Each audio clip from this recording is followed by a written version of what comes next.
Hello everyone, this is Zaida Gholami from Agrimyself Research Company, and in today's video we have a really quick and easy tutorial for installing QGIS. So as I have said before, I have downloaded the most stable version of QGIS. Do not consider these two ones. I'm talking about this version right here. I have the 3.18.3 version, which is the most stable version currently in the QGIS website.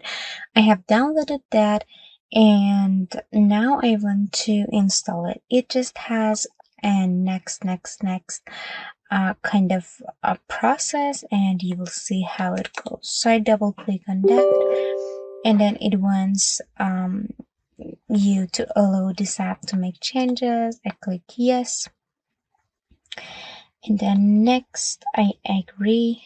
The destination folder, you can change that, but basically I do not, because that's the default folder. Next, and in here you can select the components to install. I do not want any of them, but if you want to have the sample datasets, you can install them. So I just click install, and then there's the it should extract the compressed files. It does it automatically. Takes from 1 to 5 minutes to extract and then install. So it's finishing right now.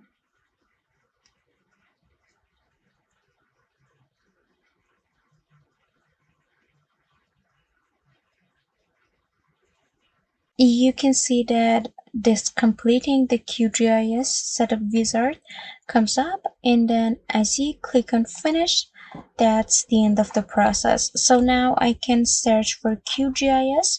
The app comes up. I click on that, and then you can see the software opens up correctly. And that's it for today's video. I hope you learned something new. Please don't forget to give this video a thumbs up and subscribe to AgriMyself channel. I will see you in the next video, and bye.